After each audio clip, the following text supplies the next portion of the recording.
I try to always look at things from a business perspective as well.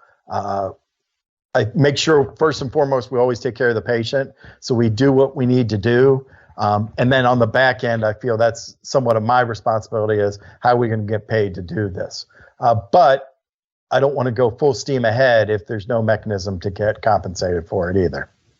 Yeah, yeah. I mean, and today it's interesting that there are definitely some initiatives, some organization is really what it's going to take. Is that being able to standardize and provide in a uniform way. Here's a way to quantify those services.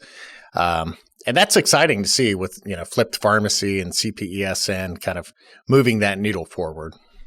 Right. And we've made a lot of progress in the past year, I would say. And I'm hopeful for exponential growth of that because I think with COVID, it has shown how community pharmacy really plays a vital role in individual communities' health and how do we leverage those resources that we have already in the community. And in Ohio, I want to say the managed care plans have recognized that and really want to take advantage of it. Yeah, well, I mean, COVID's been, if there is a silver lining, it's been great for independent pharmacies to be able to illustrate their value on a larger scale than ever, probably. Correct. So, and some of the other things that we're doing, my wife's very passionate about what we do with our severely mentally ill patient population. Just from the fact that some of the things that we take for granted, adherence calls when people don't have steady housing, places to eat, all those things introduce other challenges. But so what other opportunities can we take advantage to engage that patient to make sure that they feel comfortable and we're reaching out to them in a means that we can connect to them to keep them on their medications, because a lot of the medications they take cause other disease states.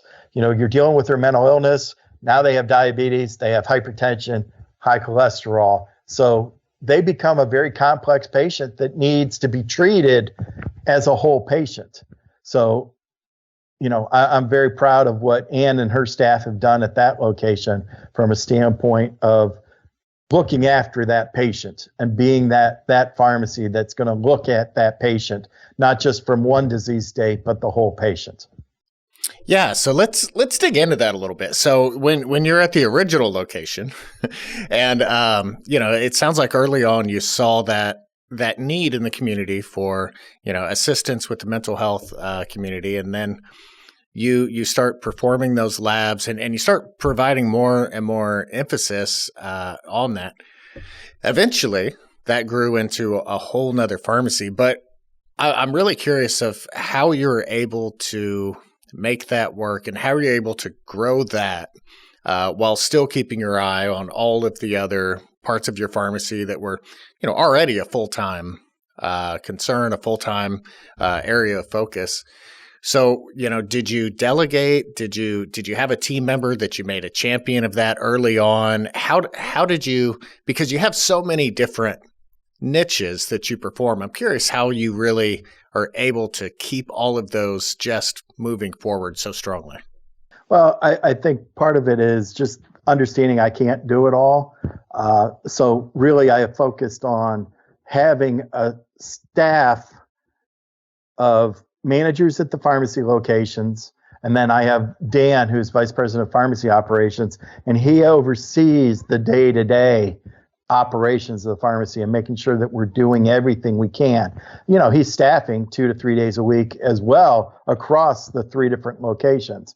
But it's been vital to build in some infrastructure. And I think that's what I've learned over the years when I was trying to staff 40 hours a week and do everything else. It's just hard to keep your eye on the ball when there's different balls bouncing at the same time. Yeah, I remember when I came to visit your location the first time as an installer, and at that point you were only in part of the building, but I think you were beginning the expand to expand into the other part.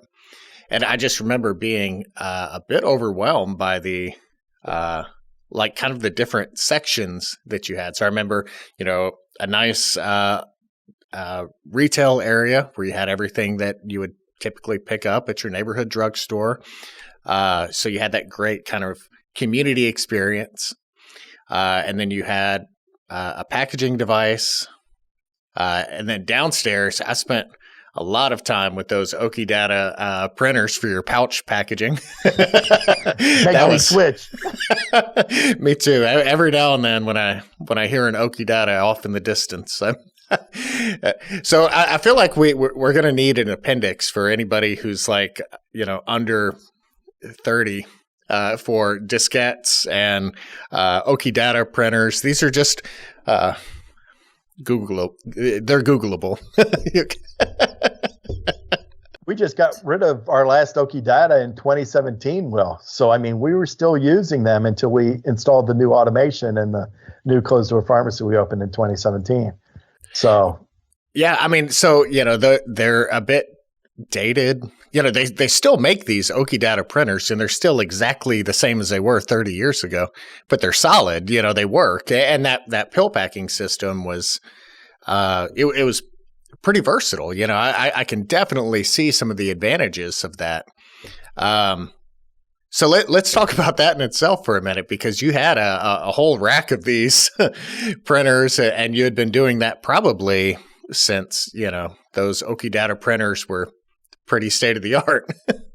We started doing, I even cringe to say it, DocuDose packaging in the mid-90s when we identified that with the mental health patient population, they had a real struggle with medication adherence. So we were doing that for 20 plus years of using those Oki Datas and printing the DocuDose bags. Yeah, which is a really great way to step into the adherence packaging realm. It prints directly from the software. But yeah, the printers are definitely a bit of a throwback. So what did you end up moving to?